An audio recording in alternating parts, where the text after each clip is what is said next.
अस्सलाम वालेकुम नाज़रीन, आप देख रहे हैं सुबह सवेरे पाकिस्तान। मैं हूं आपके साथ आपकी मेज़बान रमशा कंवल।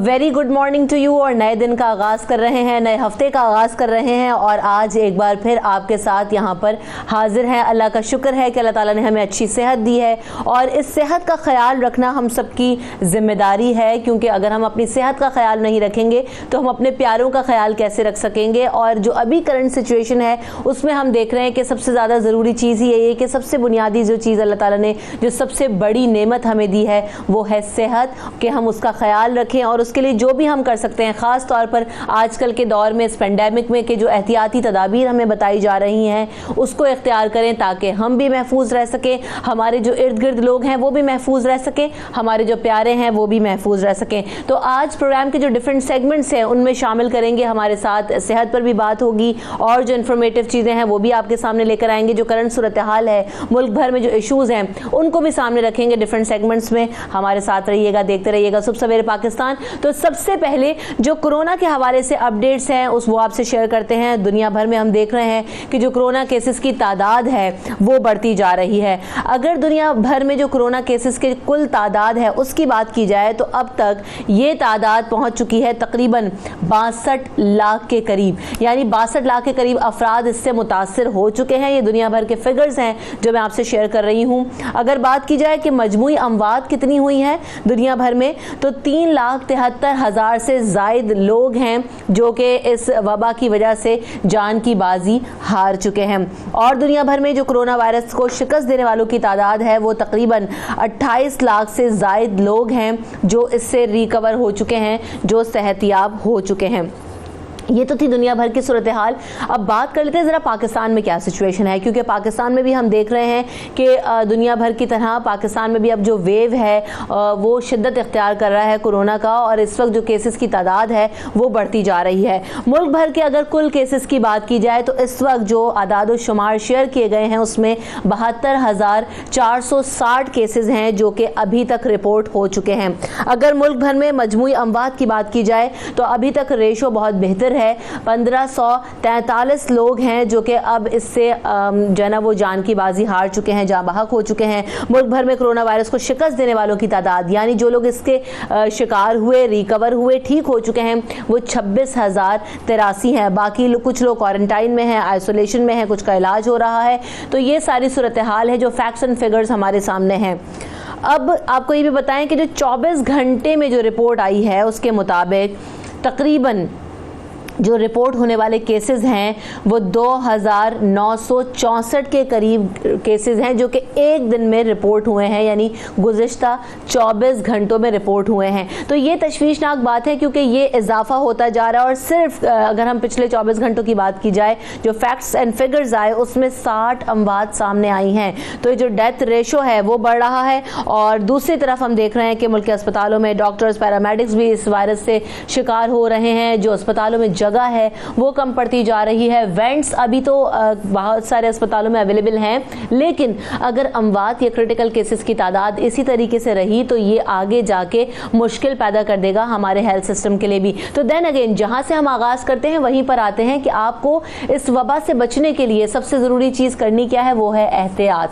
मास्क पहनिए, सैनिटाइज़र का इस्तेमाल कीजिए, अपने साबुन से हाथ धोइए और सफाई का खास ख्याल रखिए, तभी हम इस वबा से महफूज रह सकते हैं। इस सारे मिशन में हम देख रहे हैं कि जहां मीडिया अपना किरदार अदा कर रहा है, जहां doctors, frontliners, army, police, paramedics, security guards, drivers, तमाम लोग जो हैं वो अपना अपना रोल प्ले कर रहे हैं ताकि इस पेंडेमिक में महफूज रहा जा सके। वहीं हमारे जो अदाकार हैं, जो गुलूकार हैं, मौसीकार हैं, सदाकार हैं, जो आर्टिस्ट हैं, वो भी पीछे नहीं हैं। हमने देखा कि मुख्तलिफ सोशल मीडिया प्लेटफॉर्म्स पर जिस तरह से वो बात कर रहे हैं अवेयरनेस के हवाले से और अपना कॉन्ट्रीब्यूशन कर रहे हैं, उसी हवाले से आपको एक बात बताएं कि एक नया गाना तैयार किया गया है और नजम शिराज साहब ने ये गाना बनाया है।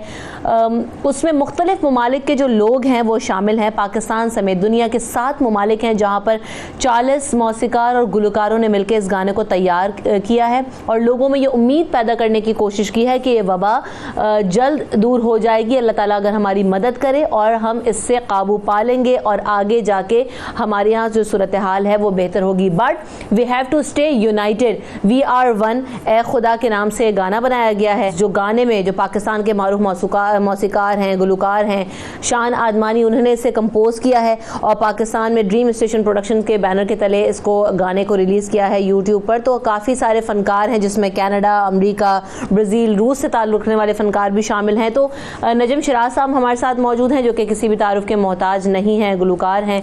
आपको वेलकम करते हैं नजम शो में। सबसे पहले तो ये बताइएगा कि गाना जो बना है इसका ख्याल कैसे आया कि तमाम लोगों को ऑन बोर्ड लिया जाए और एक गाना इस तरह से बनाया जाए जिसमें हम पूरी दुनिया को एक मैसेज दे सकें और दुनिया भर के सिंगर्स, मौसीकार इसमें शामिल हों? जी रमशा, ये आइडिया तो बेसिकली काशान, मेरे दोस्त भाई Kashan Adamani, is a very talented musician, we all know, very talented producer, और हमारी दोस्ती 16-17 साल से ज्यादा है। हमने बहुत सारे प्रोजेक्ट साथ किए हैं और उनमें से एक ये प्रोजेक्ट 2005 में काशान ने ये सोचा था और एक बड़ा बेसिक सी रिकॉर्डिंग भी की थी और मुझसे भी रिक्वेस्ट की थी और मैंने तब इसको गाया भी था।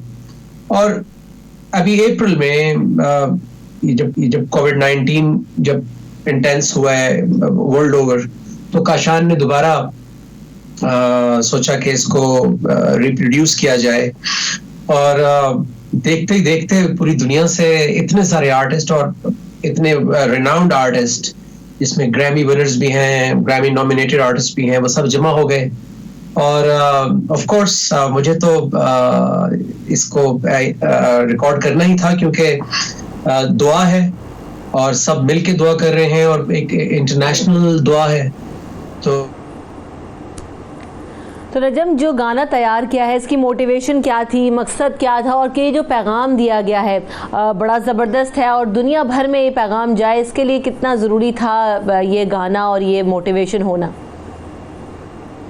अब इसका जो आइडिया है बेसिकली वो वही है जो हर किसी के दिल में है इस वक्त, और वो ये है कि ये कोविड-19 से हम बाहर निकलें, दोबारा से अपनी जिंदगी का एक आगाज करें, एक फ्रेश स्टार्ट करें।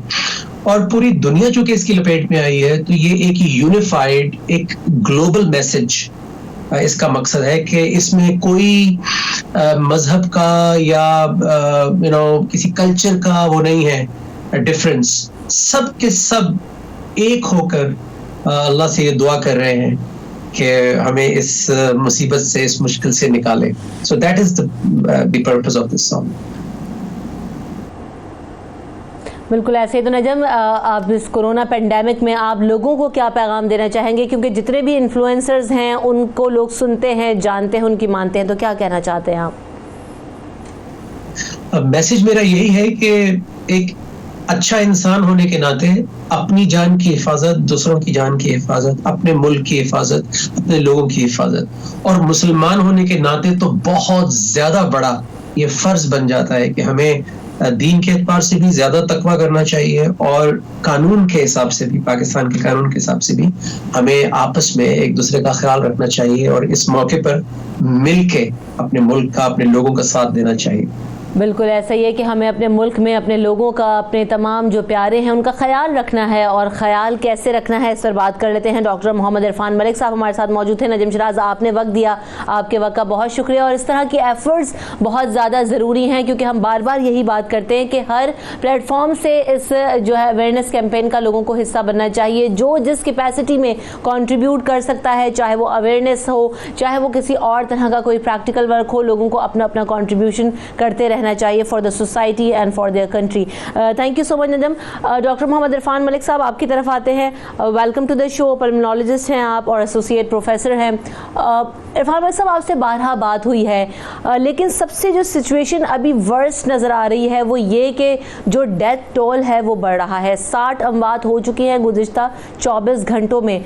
अगर यही पैटर्न रहा तो सूरत हाल पाकिस्तान में किस हद तक तशवीशनाक हो सकती है? बिस्मिल्लाहिर्रहमानिर्रहीम। पहली बात यह है कि मैं थोड़ा डिसएग्री करता हूँ विद दिस डेथ टोल। मैं समझता हूँ ये 60 नहीं है, इसको डबल या ट्रिपल कर लिया जाए, क्योंकि हम ईद के बाद से as a focal person LGH मैं तकरीबन हर वो पेशेंट जो मेरे हॉस्पिटल में आता है वो एटलीस्ट मुझसे डिस्कस होता है, और जो डेथ होती हैं वो भी कम से कम मुझे तो पता होती हैं। सो ये नंबर ज़्यादा हैं और हालात तशवीशनाक होने हैं, नहीं हो चुके हैं अब जो हमारे ईद के बाद के हालात हैं। सो प्रॉब्लम वही रहा जो आपसे कब से हम लोग डिस्कस कर रहे हैं कि पब्लिक ने इसको सीरियस नहीं लिया। वो सिंपल से जो एहतियाती तदाबीर थी जो हम उन्हें बताते रहे उस पर अमल नहीं किया गया, और ये वही लोग हैं जो अब हमारे पास आ रहे हैं जिन्होंने ईद की शॉपिंग की या ईद की गेट टुगेदर की, और अब वो जिस स्टेज पे आ रहे हैं आप यू विल नॉट बिलीव कि वो हमें टाइम भी नहीं दे रहे कि हम उनको वेंटिलेटर तक लेके जाएं। तो हालात किसी सूरत भी ऐसे नहीं है कि हम समझें कि वो बेहतरी की तरफ जा रहे हैं। तो डॉक्टर इरफान, अभी जो तजावीज़ आ रही हैं उसमें ये कहा जा रहा है हुकूमत से कि अब एक बार फिर मुल्क भर में सख्ती से लॉकडाउन कर देना चाहिए, ख़ास तौर पर क्योंकि एक अब दूसरा मसला भूख का भी है, वो भी हमने डिस्कस किया आपके सामने। तो इज़ दैट पॉसिबल कि जो पॉकेट्स हैं उनको आइडेंटिफाई किया जाए और उनको जैसे पहले एरियाज़ को सील किया गया था वो सील कर दें, या फिर कराची, लाहौर जहाँ पर बहुत ज़्यादा तादाद है उसमें मुकम्मल लॉकडाउन की तरफ जाएँ? तजवीज़ क्या है आपकी डॉक्टर इरफान? देखिए, मेरी अपनी पर्सनल जो इसमें राय होगी वो ये होगी, यस हमें लॉकडाउन करना है। लेकिन लॉकडाउन करके हम किसी हद तक ब्रेक दे सकते हैं और वो ब्रेक हमारे लिए फ़ायदेमंद हो सकता है कि हमारे पे स्ट्रेस नहीं पड़ेगा। एक बात ज़रा क्लियरली समझ लें कि अमेरिका जैसा मुल्क जिसमें तकरीबन 2.25 लाख वेंटिलेटर थे, जब वो चोक हो गए हैं तो मैं किसी सूरत भी एक्सपेक्ट नहीं कर सकता कि we have sufficient number of ventilator. ये हमारी हमें खाम ख्याल है कि हम समझ रहे हैं कि हमारे वेंटिलेटर सफिशेंट हैं और हम उसको सपोर्ट कर लेगा हमारा सिस्टम। दूसरी इंपॉर्टेंट बात समझें कि हमारे ये जो सिटीज़ जिनका आप नाम ले रहे हैं, ये इसमें नंबर ऑफ़ जो पीपल हैं वो बहुत हाई हैं। 1.5-1.25 करोड़ की शायद लाहौर की पॉपुलेशन हो, नियरली 2 करोड़ कराची की पॉपुलेशन होगी। तो 1% अगर ये लोग क्रिटिकल होंगे तो पॉसिबिलिटी है ही नहीं कि हमारा सिस्टम ये उठा सके। सो लॉकडाउन, और वो लॉकडाउन जो कि हमने शुरू में किया जिसका हमें रिज़ल्ट नज़र आया था, वो मैं समझता हूँ कि करना पड़ेगा हमें, और जितनी जल्दी करेंगे हम शायद थोड़ा सा गैप दे पाएँ। देखें, जब इस वायरस को आप टाइम देते हैं और ये मल्टीप्लाई करता है तो मल्टीप्लिकेशन में ये किसी सूरत में किसी फॉर्म में भी कन्वर्ट हो सकता है, ये विरुलेंट हो सकता है। हम समझते थे कि एज जो है वो थोड़ा सा फैक्टर है जो शायद प्रिवेंट करेगा, वो भी हमारी बात जो है वो अब जो हमें नज़र आ रही है वो शायद उतनी हकीकत नहीं है। यंग लोग भी जो हैं वो भी सडन डेथ हो रही है उनमें भी। तो अगर हमने ब्रेक देना है तो मैं समझता हूँ कि लॉकडाउन की तरफ हमें जाना पड़ेगा। अच्छा डॉक्टर इरफान, इसकी क्या वजह है कि हम देख रहे हैं ना कि ये स्ट्रक्चर चेंज कर रहा है वायरस, या कोई और रीजंस हैं इसके कि पहले हम देख रहे थे कि माइल्ड केसेस ज़्यादा थे, लेस सिम्टोमेटिक केसेस ज़्यादा थे, बट अभी जो मैंने गुज़िश्ता हफ्ते जो पैटर्न देखा है, जितने भी केसेस रिपोर्ट हुए हैं उन सब ने यही तकरीबन बात कही है कि वो उनमें सिम्टम्स हैं, सिम्टम्स आ रहे हैं और उनकी कंडीशंस भी क्रिटिकल हो रही हैं। तो ये किस हद तक सूरत हाल ख़राब है और ये क्यों हो रहा है? पहले तो माइल्ड केसेस थे, रिकवरीज हो रही थी विच इज़ फाइन, अभी क्रिटिकल कंडीशंस क्यों हो रही हैं लोगों की? मेरा अपना इस पे जो मेरा अपना जो सेइंग है एज अ पल्मोनोलॉजिस्ट भी, और हमारे साथ हमारे पास लैब भी अवेलेबल है तो हमारी डिस्कशन चलती रहती है। मेरा ये जो मेरी राय जो है वो यही है कि इसको हमने टाइम दिया है जो पिछले 2 हफ्तों में अपना लॉकडाउन ब्रेक करके, तो ये वायरस बहुत मल्टीप्लाई किया है, इसमें म्यूटेशन हो जाती हैं। तो इसमें म्यूटेशन से इस वक्त जो हमारे पास फॉर्म नज़र आ रही है वो क्रिटिकली नज़र आ रही है। And you are absolutely right, हमारे पास क्रिटिकल पेशेंट ये हैं अवेलेबल। और दूसरा मैं ये समझ रहा हूँ कि लोग पहले हमें जब आते थे अलामात नहीं होती थी वो हमारे पास आ जाते थे, अब वो अपनी अलामात को बहुत हद तक छुपा लेते हैं। वो उस वक्त अप्रोच कर रहे हैं जब वो बिल्कुल एंड स्टेज पे होते हैं। सो ये बड़ा इंपॉर्टेंट फैक्टर है। और लोगों को जो जहाँ तक मेरी ऑब्जर्वेशन रही, वो लोग जो पहले 2, 4 या 5 दिन में हमारे पास रहे और उनको बाय द वे ट्रीटमेंट भी आपको ऐसी सिग्निफिकेंट नहीं दी जाती, वो मल्टीविटामिन टाइप्स की चीज़ें अगर वो दे भी दी जाएँ तो उनका प्रोग्रेशन इस तरह नहीं होता। ये वो पेशेंट है जो शुरू में कोई ट्रीटमेंट नहीं ले पाए या उन्होंने अपनी अलामात को छुपाया और अब हमारे पास सिर्फ क्रिटिकल फॉर्म में नज़र आ रहे हैं। जी, तो अब ऐसी सूरत हाल में डॉक्टर इरफान आप क्या मैसेज देना चाहेंगे लोगों को कि किस हद तक एहतियात बरतें और इस क्रिटिकल कंडीशन में बचना कैसे है? डॉक्टर इरफान देखिए, एहतियात तो मेरे ख्याल में हमसे ज़्यादा तो आपको याद हो गई है कि हमने क्या एहतियात देनी है, वो बार बार रिपीटेशन कर रहे हैं। लेकिन एक चीज़ को ये अवाम समझ ले, ये जो थ्योरीज़ हैं वो कॉन्स्पिरेसी थ्योरीज़ हैं, ये एग्जिस्ट नहीं करता, इससे बाहर निकल है। मुझे नहीं पता हालांकि आप लोगों का प्रेशर मीडिया का इतना हाई है, क्या हमारा सोशल मीडिया आपसे ज़्यादा स्ट्रॉन्ग है? लोग उसकी वीडियोज़ को, और ऐसे लोग बैठ के इस पर बात कर रहे हैं जिनका इससे लिंक ही नहीं है, वो बता रहे हैं कि जी ये जो है वो डॉक्टर्स को इतने पैसे मिल रहे हैं, कोरोना की डेथ नहीं हो रही, इसको कोरोना में डिक्लेयर किया जा रहा है। प्लीज़ आके आप हमारे हॉस्पिटल में लोगों को देखें, वो ट्रू सेंस में वो कोरोना से उनकी डेथ हो रही है। उनकी एज 32 साल भी है, 37 साल भी है और 42 साल भी है।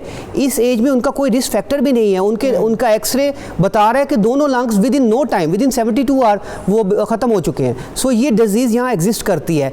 एहतियात सबसे इंपॉर्टेंट सोशल डिस्टेंसिंग है। गैदरिंग को ख़त्म कर दें प्लीज़, कोई बात नहीं, ज़िंदगी रही तो फिर हम इसको कर सकते हैं। मास्क पहने और हैंड हाइजीन का फॉलो करें और पेरेंट्स को बचाएं। अगर आप बाहर जा रहे हैं तो पेरेंट्स जो हैं वो इसका शिकार हो रहे हैं, वो कहीं और से नहीं ले रहे, वो आपसे ही ले रहे हैं। तो कोशिश आपकी ये होनी चाहिए कि ये social distancing, hand hygiene and mask ये कंपल्शन रखें। बाकी अल्लाह चाहे तो होपफुली शायद इससे हम बेहतरी की तरफ आ जाएं। बिल्कुल, बात यही है कि हम सारी एक्टिविटीज़ अपनी ज़िंदगी भर करते रहेंगे, लेकिन कहा जाता है ना कि जान है तो जहान है। तो अपनी जान का ख्याल रखिए, अपनी सेहत का ख्याल रखिए, और ये सिर्फ तभी मुमकिन होगा जब आप एहतियाती तदाबीर पर अमल करेंगे, और वो कोई इतनी मुश्किल नहीं है। हम सब मिलके बेहतर कर सकते हैं सूरत हाल को अभी भी। बहुत शुक्रिया डॉक्टर मोहम्मद इरफान मलिक साहब, आपने वक्त दिया। सुबह सवेरे पाकिस्तान।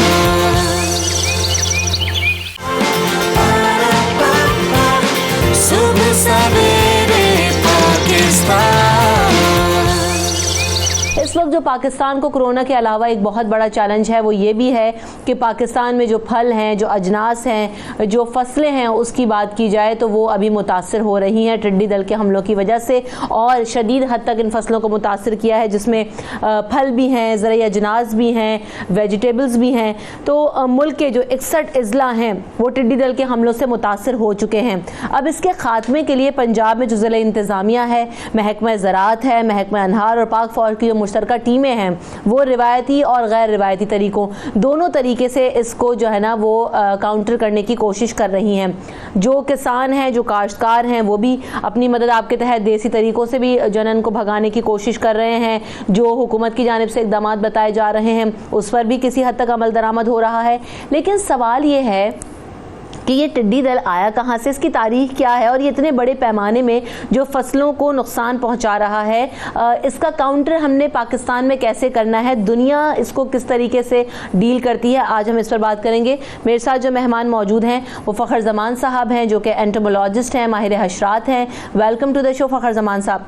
सबसे पहले तो ये बात जानना ज़रूरी है कि ये आया कहाँ से है, इसकी हिस्ट्री क्या है, और दुनिया भर में जहाँ पर ये होते हैं तो उनको कैसे काउंटर करते हैं, क्या इसका इलाज है, क्या तरीका है, फ़खर ज़मान साहब? हाँ जी, बात यह है कि जो लोकस्ट है इसको यानी आम ज़बान में टिड्डी दल कहते हैं उर्दू में, और इंग्लिश में इसको डेजर्ट लोकस्ट कहते हैं। इसका जो साइंटिफिक नेम है वो है शिस्टोसर्का ग्रीगेरिया। ये एक ट्रांसपोर्टिंग इंसेक्ट है, यानी एक मुल्क से दूसरे मुल्क की तरफ जा सकता है, और इसमें बाकी ये एक ग्रासहॉपर फैमिली है एक्रिडाइडी, उससे इसका ताल्लुक है। लेकिन ग्रासहॉपर से ये डिफरेंट इसलिए है कि इसमें मॉर्फोलॉजिकल और फिजियोलॉजिकल चेंजेस हैं। ये ग्रुपिंग लाइफ में रहता है। इसके जो बच्चे हैं वो भी ग्रुपिंग लाइफ में रहते हैं, उनको हॉपर्स बैंड कहते हैं। और इसके जो एडल्ट हैं वो ग्रुपिंग में रहते हैं, उनको सवार या दल कहा जाता है, यानी बहुत बड़ी तादाद में उड़ के एक दूसरी से दूसरी जगह ये जाते हैं।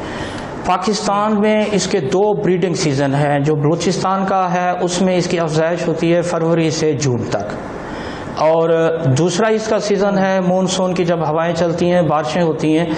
तो हमारा जो सिंध और पंजाब का जो डेजर्ट है इसमें ब्रीडिंग इसकी होती है। इसका सीज़न जून से अक्टूबर तक जो है ना वो चलता है। तो बाकी पूरी दुनिया के जो ममालिक 60 ममालिक अफेक्टेड कंट्रीज़ हैं जो मुतासिर होते हैं इससे।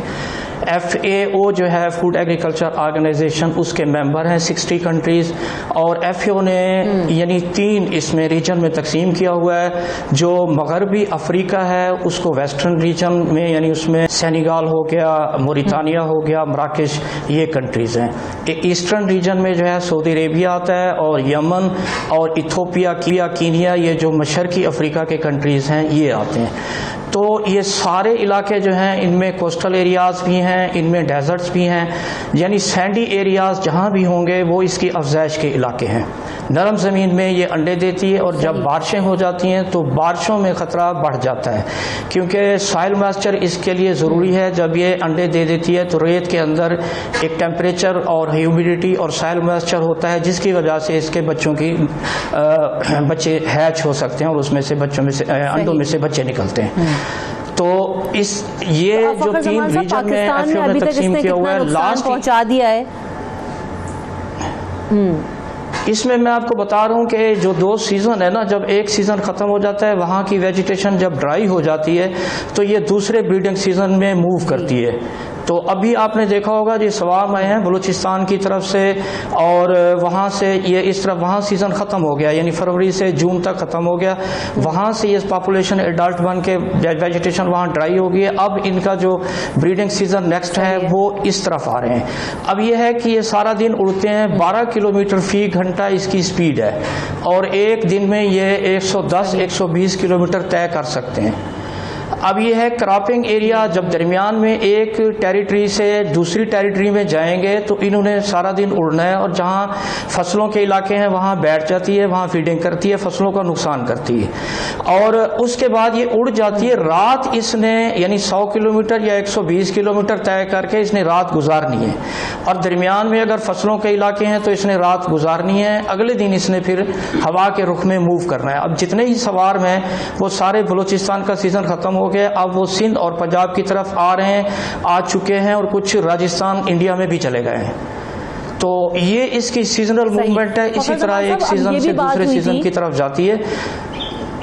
कि अगर जी, जरा जी। टेक्निकली इस पे फोकस किया जाए तो आपने भी कहा कि रात में ये एक जगह होते हैं, रेस्ट करते हैं, और दिन में जो है ना वो फिर फसलों को नुकसान पहुंचाते हैं। तो रात में ऐसा क्या किया जा सकता है कि उस वक्त स्प्रे किया जाए, या कोई और से ऐसे तरीके हों कि जब ये जमा हो और इनको ईजी एक्सेस हो तो उस वक्त इनको काउंटर किया जा सके या ख़त्म किया जा सके?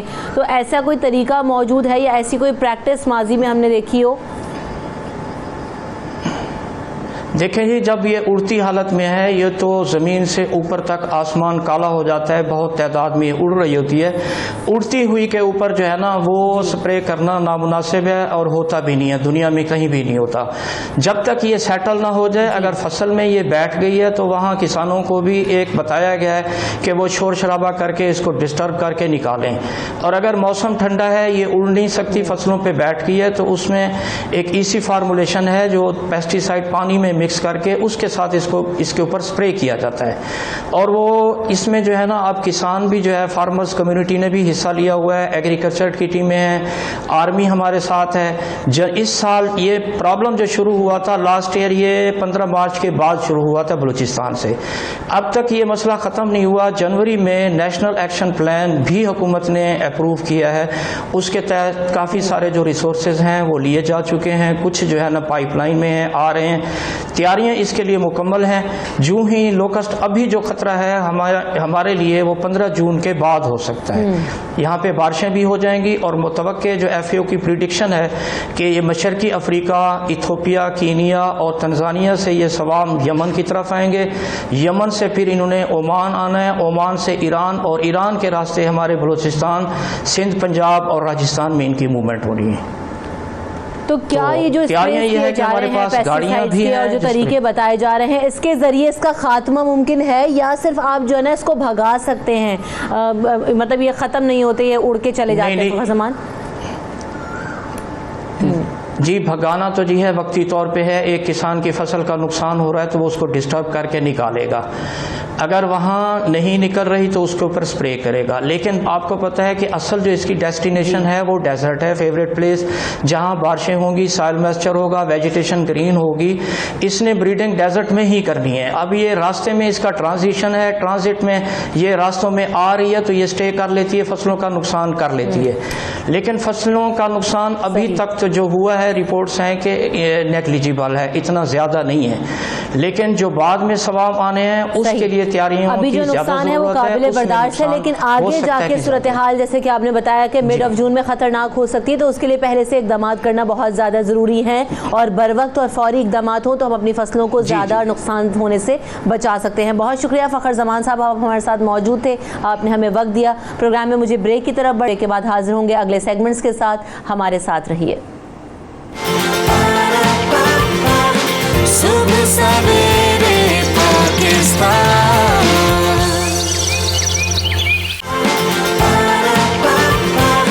सुबह सवेरे पाकिस्तान।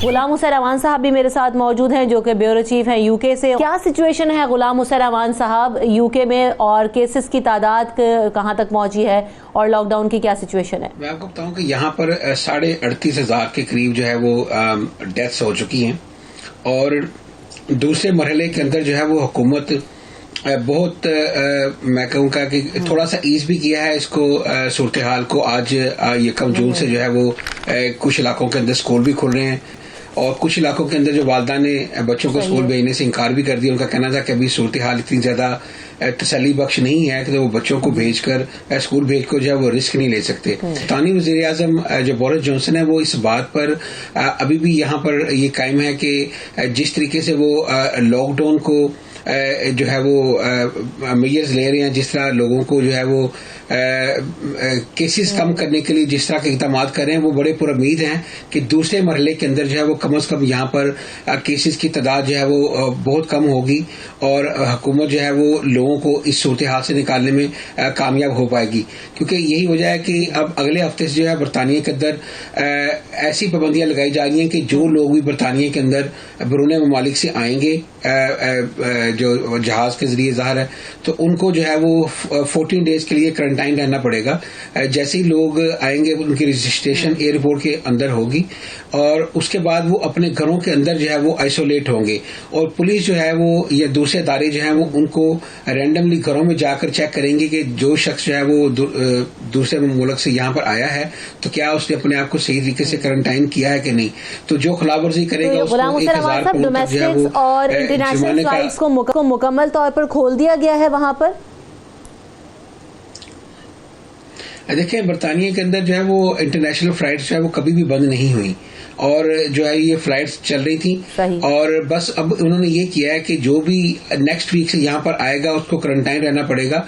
और शायद ये जो इससे पहले इतनी बड़ी तादाद के अंदर, क्योंकि बरतानिया जो है वो दुनिया का दूसरा बड़ा मुल्क है जहाँ पर इतनी बड़ी तादाद के अंदर जो है वो अमवात हुई हैं, और इस पर तंगी का निशाना भी बनाया जाया था हुकूमत को कि हुकूमत ने जो है वो बैरून मुल्क से किसी भी आने वाले पर पाबंदी नहीं लगाई, और एक तरफ जो है हुकूमत कंट्रोल कर रही थी, दूसरी तरफ बाहर से जो है इसी तरह लोग आ रहे थे जो कि शायद जो है वो यहाँ पर कोरोना वायरस के फैलाव का सबब बन रहे थे।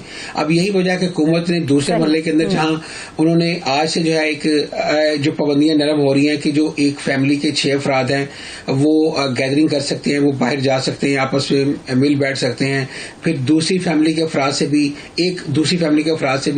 जो है वो मिल सकते हैं। तो ये आज से जो पाबंदियां थोड़ी सी नरम की जा रही हैं, यही वजह है कि वो थोड़ा सा जो है वो ईज करें लॉकडाउन को, ताकि लोग जो है वो नॉर्मल लाइफ की तरफ थोड़ा सा जो है वो लौट पाए। क्योंकि लोग जो है वो ज़हनी बीमारियों का शिकार हो रहे हैं। हॉस्पिटल्स में क्या सूरत हाल होगी और डॉक्टर्स इसको कैसे जो है ना वो मैनेज कर रहे हैं। डॉक्टर ताबिंदा हमारे साथ मौजूद हैं जो कि कंसल्टेशन है। आपको वेलकम करते हैं शो में डॉक्टर ताबिंदा। जो सूरत हाल है यूके में इस वक्त, आपको क्या लगता है कि एक तो लॉकडाउन में जैसे कि गुलाम हुसैन अवान साहब भी बता रहे हैं कि रिलीफ हो रहा है, ओवरऑल सिचुएशन कैसे इस वायरस का मुकाबला कर रहे हैं एक्सपर्ट्स और डॉक्टर्स इन हॉस्पिटल्स में?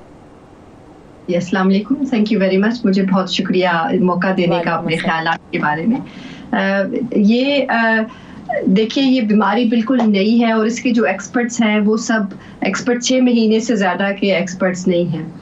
यानी कि जैसे आम बीमारियां हैं, जैसे ज़ियाबीतस है या ब्लड प्रेशर है या दिल की बीमारी है, वो सालों से चली आ रही हैं और उसके ऊपर जो है वो कोई दो राय नहीं है उनको मैनेज करने के लिए।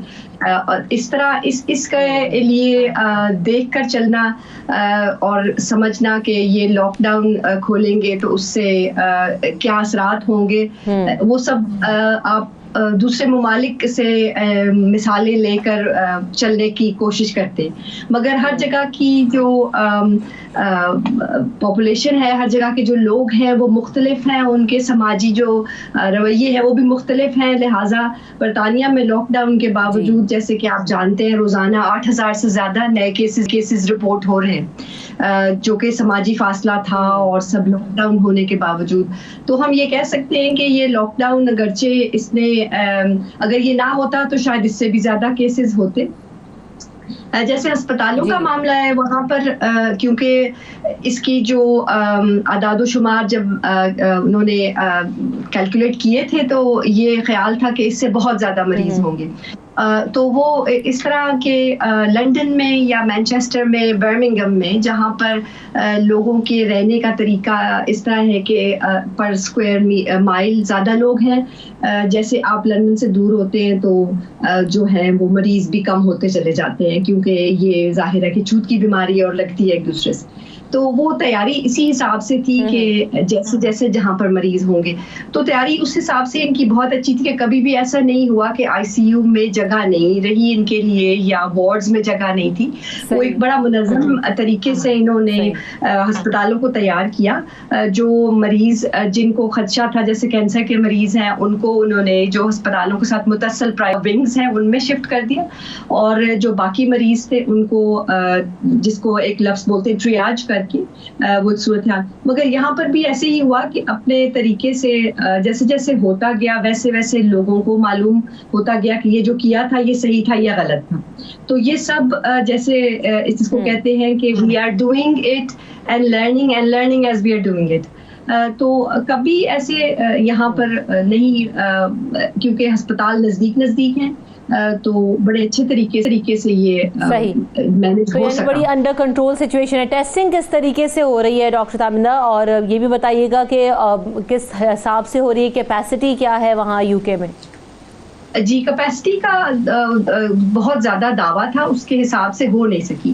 मगर अब जो है इन्होंने तब्दील की है, अपनी हिकमत अमली तब्दील की है और ये हुआ है कि कॉन्टेक्ट ट्रेसिंग के हिसाब से हुआ है। मसलन अगर एक घर में एक इंसान को ये हो जाता है और उसको मुस्बत टेस्ट आता है उनका, तो वो जिन हजरात से मिले हैं उन सबका जो है उनको क्वारंटीन करना होगा और उनको सबकी कॉन्टेक्ट ट्रेसिंग होगी फिर उसके बाद, ताकि जो है वो उसको आप समझें कि एक तरह से कंटेन कर सके इसको बीमारी को। तो इनका जब उससे पहले जब टेस्टिंग का इनका एस्टिमेट था उससे कम ही होती रही है, उतनी हो नहीं सकी टेस्टिंग। सुबह सवेरे पाकिस्तान,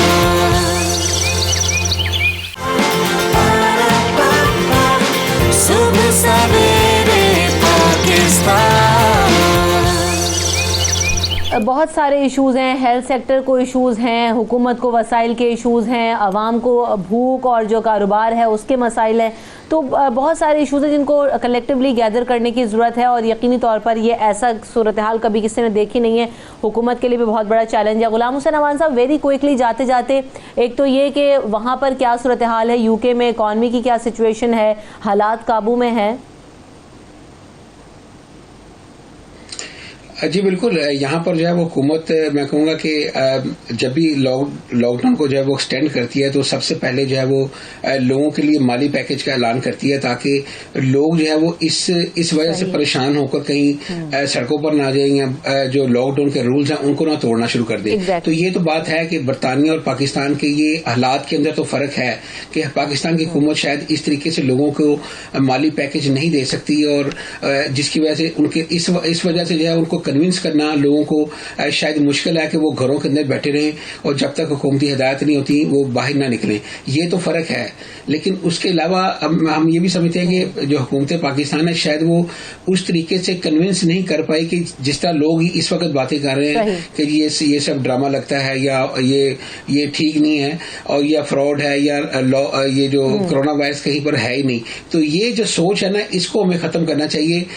किसी लेवल पर भी जाकर जो है वो लोगों से गुफ्तगू करनी चाहिए, चाहे वो हमारे उलमा कराम के जरिए करें, चाहे डॉक्टर्स बात वो ये देखें ना गुलाम हुसैन अमान साहब, गुफ्तगू मेरे ख्याल से बहुत हो गई है। अब तो प्रैक्टिकली लोगों को फैसिलिटेट करना चाहिए ताकि ये जो क्रंच है उसमें थोड़ा सा सपोर्ट मिल सके और एक प्रॉपर प्लान के साथ आना चाहिए हुकूमत को। Thank you so much Ghulam Hussain अमान साहब, आपने वक्त दिया। डॉक्टर ताबिंदा, आपकी आमद का और वक्त का बहुत। मुझे ब्रेक की तरफ बढ़ना है और ब्रेक के बाद जब वापस आएंगे तो जहां हम बात कर रहे हैं डॉक्टर्स की, दुनिया भर के सिस्टम्स की, तो हमारे जो फ्रंट लाइनर्स हैं वो भी भी कोरोना से बहुत ज़्यादा मुतासिर हो रहे हैं। हमने देखा कि अमवात भी हुई जिसमें डॉक्टर्स भी शामिल हैं, पुलिस ऑफिसर्स भी शामिल हैं। तो एक ऐसे शख्स से आपकी मुलाकात करवाने जाएंगे जिनको कोरोना हुआ, फ्रंटलाइनर हैं और वो उससे सेहतयाब हुए।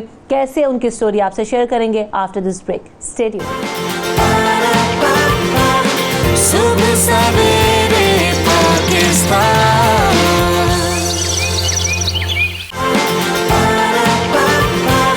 सुबह सवेरे पाकिस्तान।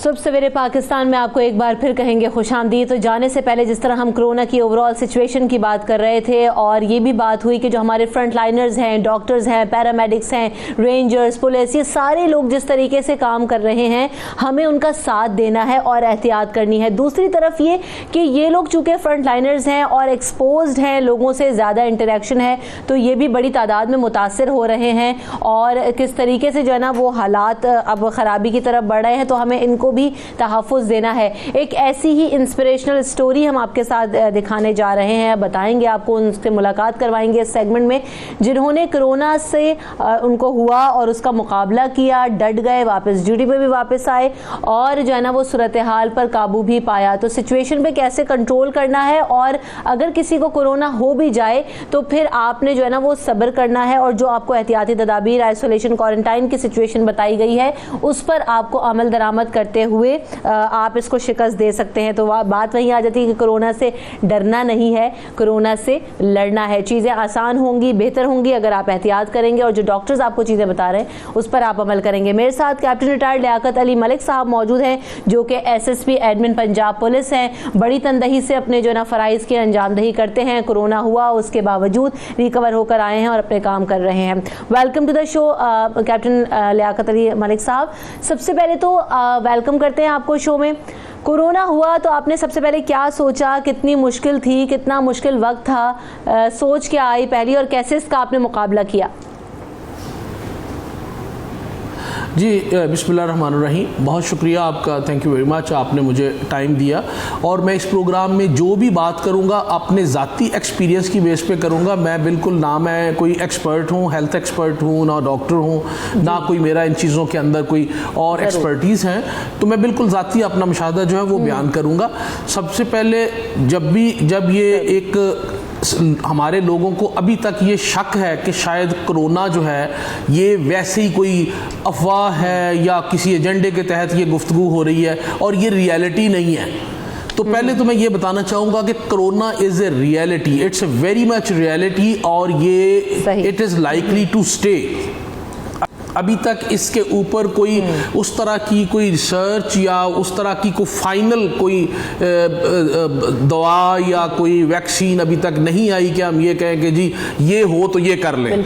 तो इसलिए हिट एंड ट्रायल ही हो रहा है सारा। तो बराए मेहरबानी इसके लिए, इसके ऊपर ये बात जब गवर्नमेंट ये कहती है और अदारे ये कहते हैं कि ये कोरोना है और एहतियात करें, तो बराए मेहरबानी एहतियात करें। पहली बात ये है। दूसरी बात ये है कि कोरोना अगर खुदा न खास्ता आपको हो जाए तो आप साइकोलॉजिकली अपने आप को, होता यह है कि जब नहीं होता तो हम मानते नहीं है कि है ही नहीं है, और जब हो जाता है तो फिर हम कहते हैं कि अभी हमने मर जाना है, बचना ही नहीं है। तो साइकोलॉजिकली अपने आप को आप इतना जो है ना रखें, आप अपने आप को ताकतवर रखें और साइकोलॉजिकली आप अपने आप को इतना स्ट्रॉन्ग रखें और मजबूत रखें कि आपको ये पता हो कि इंशाल्लाह मैंने इससे सेहतियाब हो जाना है, इंशाल्लाह ये मुझे कुछ नहीं कहेगा अगर मैंने डॉक्टर्स की बातें मानी। तो मुझे सबसे बड़ा एडवांटेज ये था कि मेरी क्योंकि वाइफ डॉक्टर हैं तो उन्होंने मुझे, एक तो वैसे ही वाइफ ताकतवर होती हैं तो उन्होंने सख्ती की और दूसरी डॉक्टरी की सख्ती की, तो एक मुझे ये एडवांटेज था। तो जब खुदा न खास्ता आपको कोरोना के सिम्टम्स हो जाएं तो उसके बाद आप अगर हॉस्पिटल में हैं तो फिर तो एक केयर ही डिफरेंट होती है। अगर आप घर में हैं तो आप बिल्कुल आइसोलेट हो जाएं।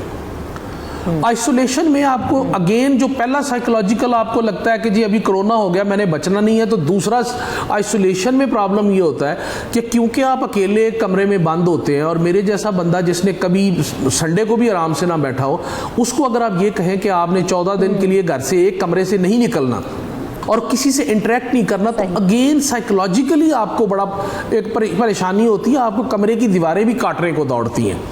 तो दूसरा जो काम है, पहले अपने आप को मजबूत रखें कि मैंने ठीक हो जाना इंशाल्लाह अल्लाह ताला के करम से, अल्लाह ताला के रहम से।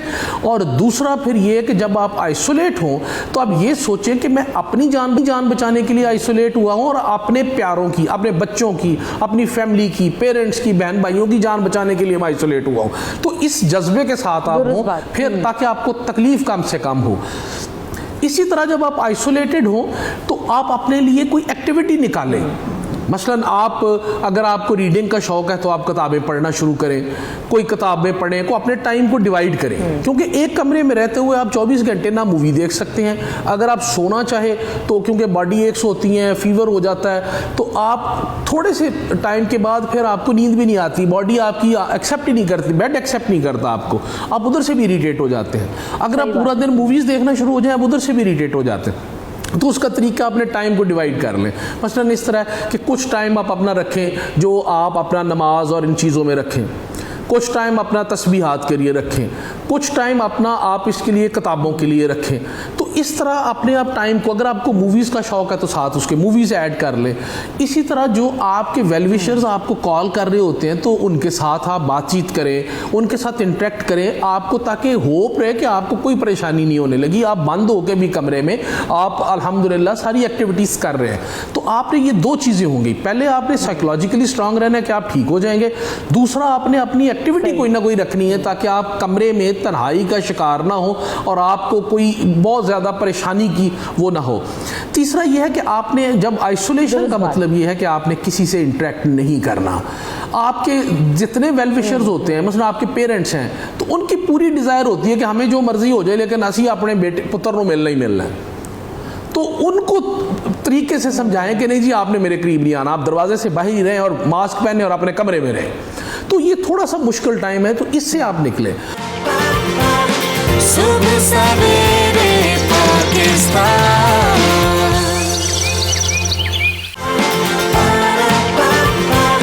सुबह सवेरे पाकिस्तान।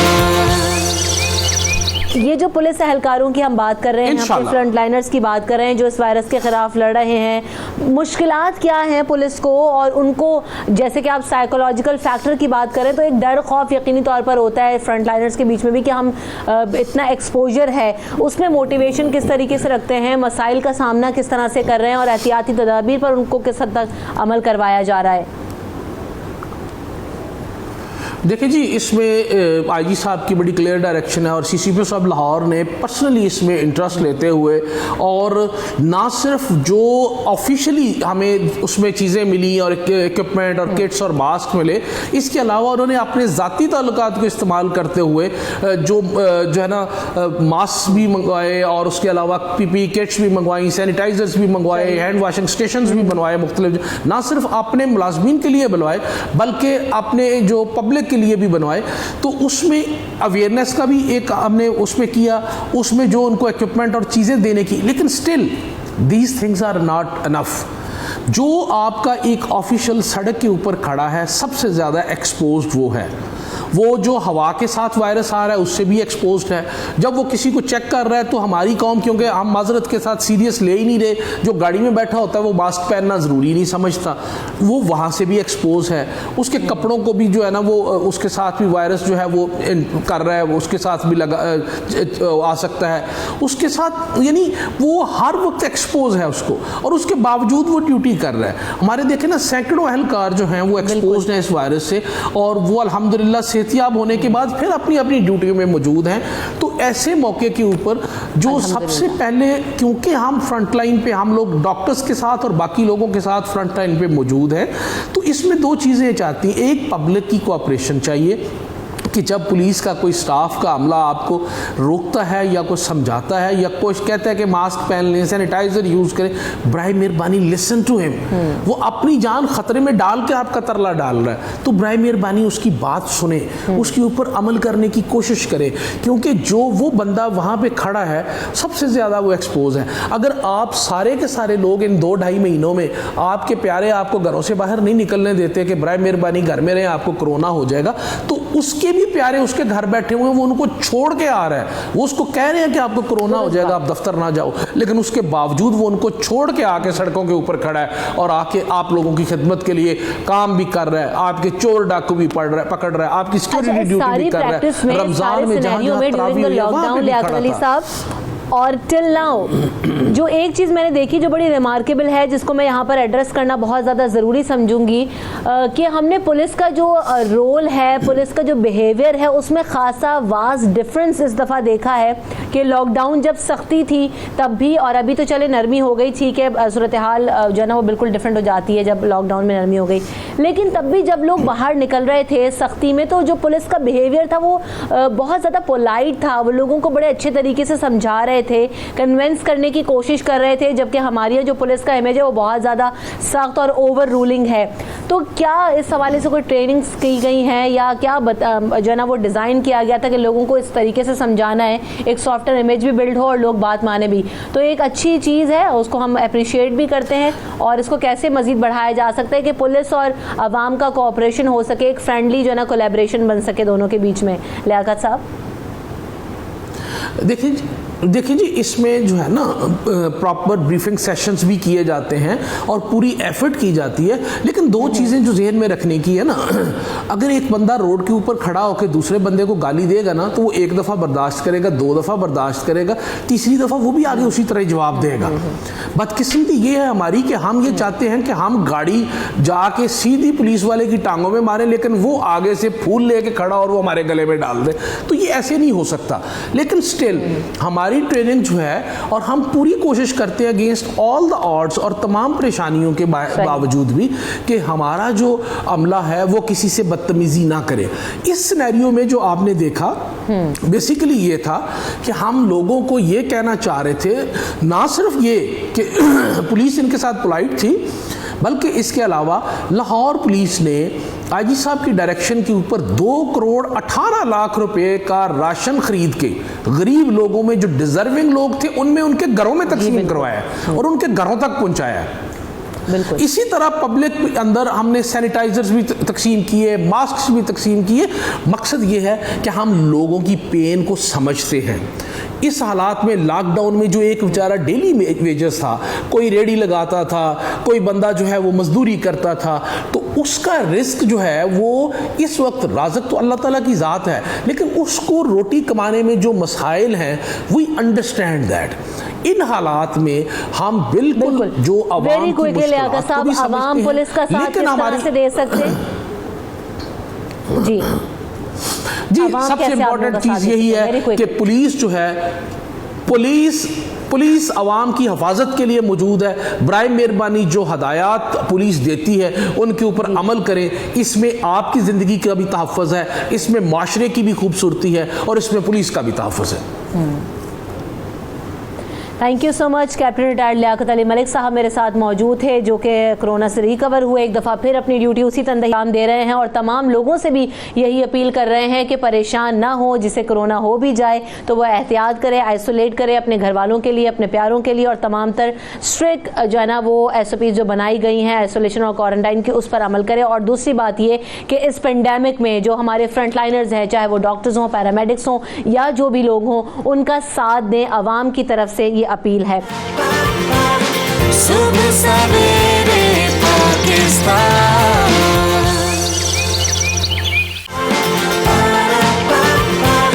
सुबह सवेरे पाकिस्तान। बात यही है कि इतना वसी टॉपिक है कि कहाँ कहाँ किस किस पहलू पे बात करें, लेकिन बहरहाल जो है ना वो स्टार्ट करते हैं। हमारे साथ जो मेहमान हैं उसमें बीना गोविंदी साहबा मेरे साथ मौजूद हैं, मुसन्निफ़ा हैं, शायरा हैं, आसिफ रसूल साहब मेरे साथ मौजूद हैं जो कि मोटिवेशनल स्पीकर हैं, और खुबैब कियानी हैं जो कि माहिर नफ्सियात हैं। तमाम लोगों की आमद और वक्त का बहुत शुक्रिया। सबसे पहले बीना साहिबा, ये जो ज़िंदगी है, ज़िंदगी जीना एक फ़न है, ज़िंदगी जीना एक हुनर है, इसे जीने का सलीका आना चाहिए, ज़िंदगी के सुनहरी उसूल, बहुत सारी बातें हम अपने बड़ों से सुनते आए हैं, है क्या? अस्सलाम वालेकुम रमशा। पहली तो बात ये है कि हम जिंदा हैं तो इसलिए हम आज यहाँ पे हैं। तो ज़िंदगी अताओं में से एक अता है अल्हम्दुलिल्लाह। और सबसे बड़ी पहली बात ये है कि जिसने हमें ये ज़िंदगी अता की है हमें उसका सबसे पहले शुक्र अदा करना चाहिए। और ज़िंदगी के अंदर रहते हुए इस दायरा, ये जो ऑर्बिट है हमारा जिसके हम रहते हैं, ये हमारा एक मीडियम है। और एक मैं मज़े की बात ये कि बल्कि मैंने 2 दिन पहले एक आर्टिकल लिखा था कि ज़िंदगी की कौन सी ऐसी फॉर्मेलिटीज़ हैं जिसको हमें ज़रूर अपनाना चाहिए। तो उसमें मेरे ख़्याल में 3 मुझे एंड पे अपना खुद ही मजमून लिखते हुए, अपना कॉलम लिखते हुए खुद से ये बात समझ में आई कि ज़िंदगी में सबसे ज़्यादा जो ज़रूरी चीज़ है वो यही है कि हमें ये एहसास ज़िंदा रहना चाहिए हमारा कि हम ज़िंदा हैं। चूँकि ज़िंदा रहने के लिए हमें ये नहीं समझना कि हम अशरफुल मखलूक़ात हैं। अभी मैंने बहुत सुना हमारे ये जो हम अपनी ज़िंदगी में जिस तरीके से गुजार रहे हैं, हम ये समझते हैं कि ज़िंदा रहने के लिए हमें इस चीज़ की ज़रूरत है, हमें पैसे की ज़रूरत है, हमें शऊर की ज़रूरत है, हमें सब चीज़ की ज़रूरत है। मैं समझती हूँ कि हमें सबसे ज़्यादा हमें इस चीज़ का इदराक होना चाहिए कि हम ज़िंदा हैं। और वो ज़िंदा क्या है, जब तक हमें ये एहसास गुनाह के साथ हम गुनाह से अपने आप को किस तरह तौबा कर सकते हैं। चूँकि अपने, और मज़े की बात यह है कि जहाँ जहाँ पे हम गलती करते हैं, जहाँ पे गलती करते हैं, उस एहसास का ज़िंदा होना एक्चुअली हमारी ज़िंदगी की सबसे पहली सीढ़ी है। यानी हम जहाँ पे गलती करें उसको रिकग्नाइज़ करें, उसका एहसास ज़िंदा रहना हमारी ज़िंदगी की अलामत है। देखिए, एक कतरा जो है वो आब रवा में रह सकता है, एक ज़र्रा जो है वो भी ज़िंदगी, लेकिन एक्चुअली ज़िंदगी की जो असल बात है वो उसकी शनाख्त है। यानी आप अपनी आइडेंटिटी को किस तरह कायम रखते हैं।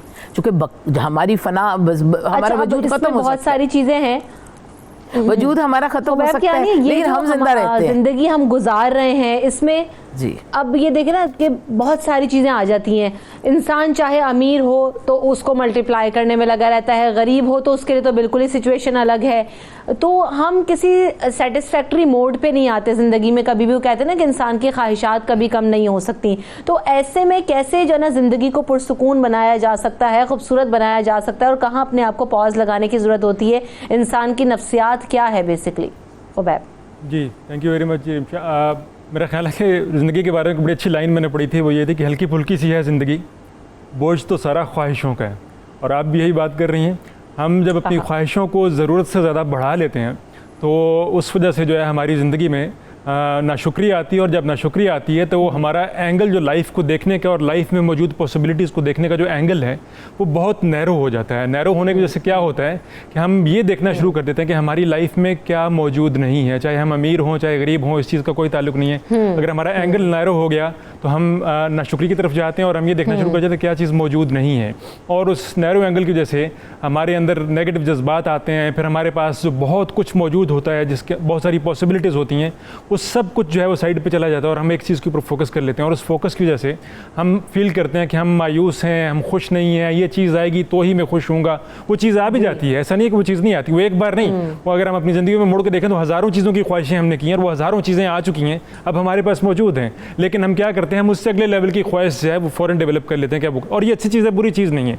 लेकिन इस चीज़ को लगातार लाइफ का मेन या टॉप प्रायोरिटी बना लेना कि मुख्तलिफ मटेरियल चीज़ें, मुख्तलिफ मटेरियल थिंग्स जो हैं उनके लिए मैं मेहनत करता रहूँगा या करती रहूँगी और उनको अचीव करता रहूँगा तो मैं खुश होता रहूँगा।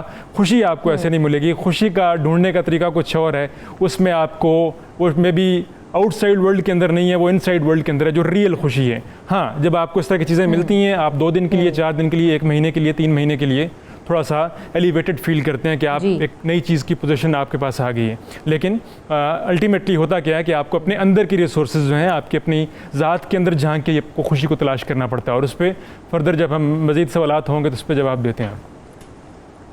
बिल्कुल, ज़रूर। बड़ी खूबसूरत बात है कि ज़िंदगी को अपने अंदर कैसे तलाश करना है। मैं बीना साहिबा से भी इस पर ज़रूर बात करूँगी, खुबैब आपसे भी। आसिफ रसूल साहब, ये जो ज़िंदगी के मुख्तलिफ फेजेज़ आते हैं जिसमें हमने ख्वाहिशात की बात भी की, ट्रांजिशनल फेज़ जिसमें उम्र भी शामिल है, सेहत भी शामिल है, करियर भी शामिल है, इन सब की अंडरस्टैंडिंग होना मुसर्रत के लिए, खुशी के लिए या पीसफुल होने के लिए कितनी ज़रूरी है? क्योंकि हमेशा एक जैसी नहीं रहती, दुख भी आएगा, गम भी आएगा, नौकरी आएगी भी, जाएगी भी, अप्स एंड डाउन्स भी आएंगे कारोबार में भी। तो इसकी रियलाइजेशन, इन फेजेस का ट्रांजिशन समझना आसिफ रसूल साहब, ये ज़िंदगी के लिए कितना ज़रूरी है? बिस्मिल्लाहिर्रहमानिर्रहीम। बहुत शुक्रिया रमशा। बड़ा ज़बरदस्त सवाल है। इसकी हम अगर कुरान पाक से एक सूरत देखते हैं तो वहाँ से हमें ये पता चलता है कि हमने इंसान के ऊपर गर्दिश अयाम रख दी है, यानी इंसान के ऊपर बुरा वक्त भी आएगा, अच्छा वक्त भी आएगा। अब डिपेंड इस पर करता है कि हम अगर देखते हैं कि हम किस तरह गुजार रहे हैं तो उसकी बड़े मुख्तलिफ एस्पेक्ट निकलते हैं, यानी कल्चरल एस्पेक्ट देखें, रिलीजियस एस्पेक्ट देखें।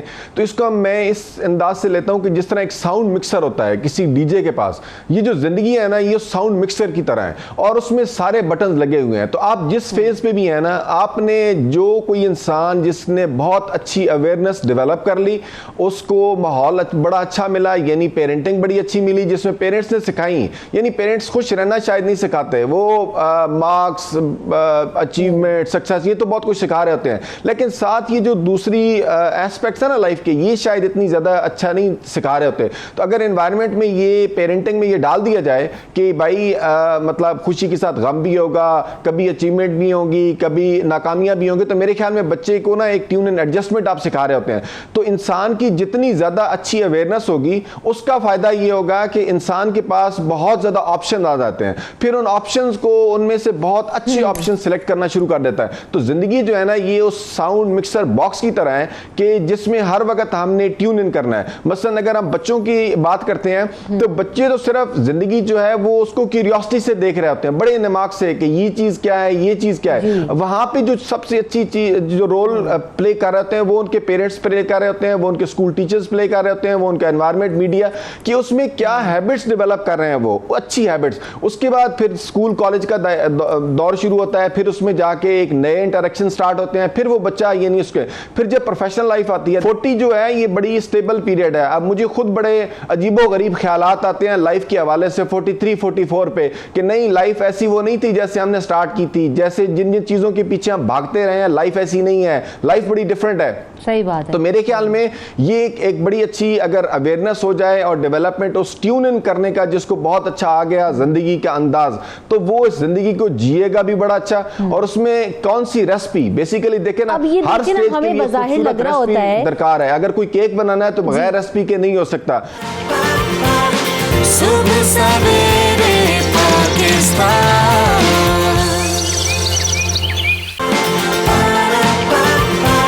सुबह सवेरे पाकिस्तान। हम ट्यून इन करने की कोशिश करते हैं उन चीज़ों को जो हमारी ज़िंदगी या दुनिया से रिलेटेड चीज़ें हैं, और चाहे वो माल हो, चाहे वो घर हो, हमारे रिलेशनशिप्स हो, ज़रूरी हैं, मैंडेटरी हैं, करना है। लेकिन बीना साहिबा साथ साथ ये जो अभी क्यूरियोसिटी की बात हुई, ये सोल के अंदर क्यूरियोसिटी, अपनी सोल को आइडेंटिफाई करने के लिए कितना ज़रूरी है, ये प्योरिटी होना आपकी सोल के अंदर, ये खुलूस होना अपने अंदर जो अपने आप को तलाश करने वाली बात जो खुबैब भी कर रहे थे, मैं दोनों की तरफ यही पॉइंट लेके बढ़ रही हूँ। इस पे कितना काम होना, अगर ये चीज़ अगर आप कर लें, अपनी सोल को कंट्रोल, अपनी सोल पे काम, अपने आप को तलाश कर लें, खुदा को तलाश कर लें, आपकी ज़ात प्योर हो, आपका नफ्स प्योर हो, तो सारी चीज़ें मुझे लगता है कि स्ट्रीमलाइन होना शुरू हो जाती हैं बीना साहिबा। लेकिन होता कैसे? जी बहुत अच्छा सवाल है रमशा। ये तो मैं एक समझती हूँ कि आपने एक जिसे कहते हैं ना, आपने एक ही सवाल में पूरी ज़िंदगी को निचोड़ निकाल दिया कि हमें कनेक्टिविटी होनी चाहिए। सबसे पहले हमारी अपनी ज़ात के साथ कनेक्टिविटी होनी चाहिए। हमें खुदा के रास्ते पे पहुंचना या किसी मुकाम पे भी पहुंचने के से पहले हमें अपनी शनाख्त खुद करनी है। जब तक हमें अपनी आइडेंटिटी नहीं पता होगी, देखें ज़िंदगी का मकसद जो है वो फ़ना के साथ जुड़ा हुआ है। चूँकि ज़िंदगी जो है वो मौत की जद में रहती है, ये बात को ध्यान में रखना है। चूँकि मौत जिसको हम समझते हैं, दरअसल that is the next stage. अच्छा, इस चीज़ को समझने के लिए कि इसकी ज़िंदगी की आर्जी यहाँ पे मुकाम के लिए यहाँ पे हम मकीन है, और इस जगह पे रहने के लिए हमें इस आर्जी वक्त पे रहने के लिए हमारी कारकर्दगी जो है ना, वो हम उसको जांचा जाएगा, उसकी पड़ता, और उसकी हमें तब हम इस्तेमाल अपनी कारकर्दगी को बेहतर या यानी कम इस तरह कर सकते हैं कि हम अपनी सलाहियतों को जानें। और अपनी सलाहियतों को तब जानेंगे जब हम रुक के, खामोश होके, ध्यान से और शऊर से ज़िंदगी को जाने। आज की दौर में देखें, मैं समझती हूँ कि हमने साईं बाबा, जिसको मैं कहती हूँ, साईं बाबा कहता है कि ज़िंदगी को समझो, कि अपने अंदर झांको। वो साईं बाबा जो है इसको नून का नुक्ता लगा देते हैं तो ये साइंस समझते हैं। अरे उसको भी देख लें। आप इर्द गिर्द की ज़िंदगी को नगमा कहते हैं, आप इसको पैराए कहते हैं, आप इसको मुयम्मा कहते हैं। ज़िंदगी इतनी पेचीदा नहीं है, ज़िंदगी बहुत सिंपल है। अगर आप मुझे इजाज़त दें तो एक मेरी छोटी सी नज़्म है, ज़िंदगी ही उसका नाम है, तो मैं आपको पढ़ के बताऊँ, उसमें वो तमाम बातें आ जाएंगी। तो आपकी इजाज़त है तो ज़िंदगी ए ज़िंदगी। जी जी। 4 लम्हों की हो या हो 100 बरस की ज़िंदगी, 4 लम्हों की हो या हो 100 बरस की ज़िंदगी, जगमगाना नूर फैलाना है हर जा ज़िंदगी, जगमगाना नूर फैलाना है हर जा ज़िंदगी, ऊंचाई ख्वाहिश का खिल उठना है गोया ज़िंदगी, ऊंचाई ख्वाहिश का खिल उठना है गोया ज़िंदगी, दौलते दुनिया जमा करना भी तो है ज़िंदगी, दौलते दुनिया जमा करना भी तो है ज़िंदगी, दर्दमंदों के लिए मरना भी तो है ज़िंदगी, दर्दमंदों के लिए मरना भी तो है ज़िंदगी, खोए लम्हे ढूंढने का नाम है ये ज़िंदगी, खोए लम्हे ढूंढने का नाम है ये ज़िंदगी, आगही का इल्म का पैगाम है ये ज़िंदगी, आगही का इल्म का पैगाम है ये ज़िंदगी, कहकशां रस्तों पे हरदम आगे बढ़ना ज़िंदगी, कहकशां रस्तों पे हरदम आगे बढ़ना ज़िंदगी, शोहरते अंदाम के ज़ीनों पे चढ़ना ज़िंदगी, शोहरते अंदाम के ज़ीनों पे चढ़ना ज़िंदगी, बेताल्लुक़ और ताल्लुक़ का सिरा है ज़िंदगी, बेताल्लुक़ और ताल्लुक़ का सिरा है ज़िंदगी, रक़्स मौसीकी सरूरे बेबहा है ज़िंदगी, रक़्स मौसीकी सरूरे बेबहा है ज़िंदगी, बहरे ज़ुल्मत में गोया डूब जाना ज़िंदगी, बहरे ज़ुल्मत में गोया डूब जाना ज़िंदगी, गम उठाना और मुसलसल मुस्कुराना ज़िंदगी, गम उठाना और मुसलसल मुस्कुराना ज़िंदगी।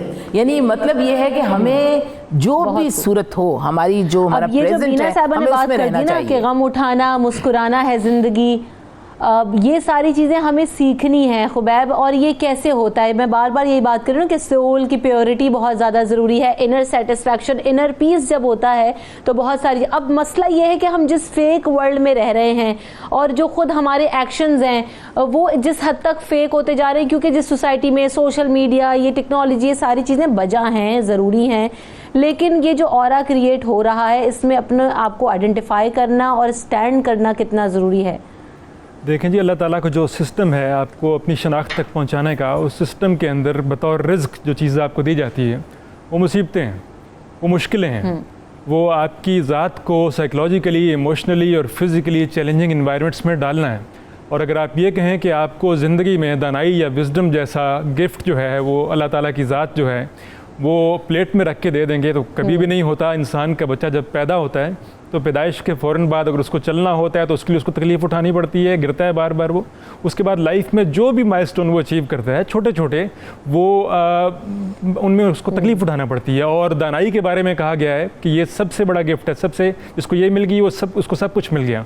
तो अगर हम दानाई जैसी चीज़ के लिए ये एक्सपेक्ट कर रहे हैं लाइफ से या अल्लाह मियाँ से, अल्लाह ताला से, कि हमें दानाई जैसी चीज़ जो है वो फ्री में मिल जाएगी, हमें हमारे ऊपर कोई मुसीबत नहीं आएगी, हमें किसी किस्म की मुश्किल नहीं मिलेगी, तो दानाई नहीं मिलेगी। दानाई नहीं मिलेगी तो आपके अंदर शुक्रगुजारी नहीं होगी, आप दूसरों की ज़िंदगियों के साथ एम्पैथाइज़ नहीं कर सकेंगे।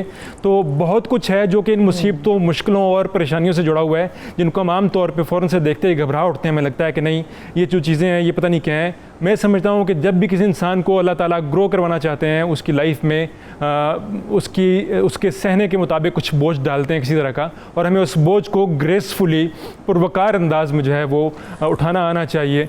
कभी भी ज़िंदगी में ऐसा नहीं होता। मैं एक छोटी सी बात यहाँ पे लास्ट कर लूँ, एक छोटी सी बात मुझे बड़ी हो जाती है, मैं चाहूँगी आप उस पर ज़रूर बात करें वेरी क्विकली। खुबैब, होता क्या है कि अब क्या होगा, आगे क्या होगा, ज़िंदगी में क्या होगा, कोई मुश्किल आ जाए तो हम फौरी तौर पर सवाल करते हैं, अनसर्टेनिटी की सूरत हाल में चले जाते हैं। How to deal with it? ठीक है, अगर हमारे सामने कुछ ऐसी चीज़ें आती हैं जिनको हमने पहले फेस नहीं किया हुआ और हमें लगता है कि इनको देख के, फ़र्ज़ करें जॉब चली जाती है, तो हम कहते हैं कि अब क्या होगा, जॉब के बाद के हालात क्या होंगे। तो हमारे पास, मेरा ख्याल है, जॉब जैसे सिनेरियो के लिए हमें इल्म होना चाहिए कि हम लाइफ जो गुजार रहे हैं उस लाइफ में अचानक से कुछ ऐसी चीज़ें आ सकती हैं जहाँ पे जो रिसोर्सेज का फ़्लो है वो टूट सकता है, और हमें पहले से उस रिसोर्सेज के फ्लो को टूटने से अपने आप को बचाने के लिए, उस शॉक से बचाने के लिए कुछ ना कुछ हमारे पास सेविंग्स में होना चाहिए जिसके ऊपर हम जाके गिरें इस मौके पे, बजाय इसके कि हम ज़मीन के ऊपर जाके गिरें इस मौके के ऊपर। तो ये छोटी छोटी अकल की बातें हैं जो मतलब आम रोज़मर्रा अकल है ये इंसानों के लिए, जहाँ पे हम गैर मामूली चीज़ें हमारे सामने जो आती हैं, बहुत सारी चीज़ें ऐसी हैं जिनको हम पहले से प्लान करके उनके शौक से बच सकते हैं। कुछ चीज़ें ऐसी होती हैं जो बिल्कुल अनएक्सपेक्टेड आती हैं हमारी ज़िंदगी में और उनको हम कभी भी एक्सपेक्ट नहीं होते। खुदा न खास्ता कहीं पे कोई एक्सीडेंट होता है, जान चली जाती है, तो डेथ भी एक बहुत बड़ी चीज़ है जिसके ऊपर हम बातचीत नहीं करते। इस सारे टॉपिक के साथ बिल्कुल जुड़ी हुई है वो, किसी चीज़ का चले जाना, किसी चीज़ का ख़त्म हो जाना, एंड हो जाना। तो मैं कहता हूँ the end must be your friend, अगर आपको ज़िंदगी में खुश रहना है तो। अगर आपको एंड के बारे में आपके घर में बातचीत नहीं हो रही, अपने बच्चों के साथ एंड के बारे में बातचीत नहीं कर रहे, तो यू आर बेसिकली आप उनको ड्रैग कर रहे हैं टुवर्ड्स शॉक जो कि लाइफ देती है। बहरहाल चीज़ों को एंड होना होता है, ज़िंदगियों को एंड होना होता है। सही बात है, कहीं ना कहीं किसी ना किसी को इन एनी फॉर्म मिलता ज़रूर है। आसिफ रसूल साहब, हम देखा अभी आपने भी जैसे गुफ्तगू की कि देखते हैं ना कि अक्सर हम अपनी एज के जब आगे हिस्सों में बढ़ना शुरू होते हैं, जब और ज़्यादा मेच्योरिटी आती है, जब चीज़ों को पीछे मुड़ के देखते हैं तो लगता है कि बहुत सारे पछतावे होते हैं, बहुत सारे रिग्रेट्स होते हैं कि ऐसा कर लेते तो शायद वैसा हो जाता। और फिर एक तो अपनी लाइफ में एक्सपेरिमेंट करना आप समझते हैं कि किस हद तक ज़रूरी है, और जो एक्सपेरिमेंट्स आपने कर लिए हैं उसे आगे कन्वे करना अपने बच्चों में। हमें भी अपने माँ बाप ने बहुत सारी चीज़ें सिखाई, लेकिन हम बहुत सारी चीज़ों पे अमल करते हैं, कुछ पे नहीं करते। तजुर्बा खुद भी होता है, ठोकर भी खाते हैं, आगे भी बढ़ते हैं। तो ये सारी प्रैक्टिस में ओवरऑल क्या इंसान की प्रैक्टिस होनी चाहिए, एक्सपेरिमेंट्स किस हद तक आप कर सकते हैं, और फिर पछतावे वाला जो फैक्टर है, एलिमेंट है, उससे कैसे बचें? इसमें एक बड़ा ज़बरदस्त एस्पेक्ट जो निकलता है वो ये है कि देखें ना, ज़िंदगी में जैसे पहले ही मैंने कहा कि गर्दिश अयाम तो है, अच्छे बुरे दिन आएंगे, हम लोगों को उसके हवाले से कैसे हमारी तरबियत होती है। तो उसमें जो एक ग्रोथ माइंडसेट है, मतलब दो माइंडसेट की अगर बात करें ना, फिक्स माइंडसेट तो वो मेरे ख्याल में पीछे हमेशा मुड़ के देखता रहेगा, रोता रहेगा, चीखता रहेगा और उसका कोई फ़ायदा नहीं होगा। मसलन अगर आप देखें कि मैं उन क्लासेस में बात करता हूँ बच्चों से कि अगर आप रोना धोना शुरू करें और जिन ग्रुप्स में बेस्ट फ्रेंड्स के साथ आप फिर रहे हैं ना, ये भी 2 हफ्तों के बाद आपको सुनना छोड़ देंगे, यानी लोगों को इससे कोई बहुत ज़्यादा इंटरेस्ट नहीं है। तो ग्रोथ माइंडसेट की क्वालिटी ये है कि वो अपने आप को डेवलप करता है। और अगर दुनिया में ये जितनी हम रौनकें देखते हैं ना, ये सारे उन लोगों की वजह से है जिन्होंने अपने आप को डेवलप करके अपनी ग्रूमिंग की है, अपनी क्वालिटीज़ देखी हैं और उनके साथ प्रॉपर अलाइनमेंट करके इस माशरे को बड़ा खूबसूरत बनाया, कायनात को बड़ा खूबसूरत बनाया, और डायरेक्शन जिस साइड पे आप चले जाएं उसमें उनकी कंट्रीब्यूशन रही है। तो ग्रोथ माइंडसेट के हवाले से अगर हम बात करें तो इंसान अगर ये कर ले कि मेरी जो अंदर हर वक्त, और ये हर फेज के साथ डिफरेंट है,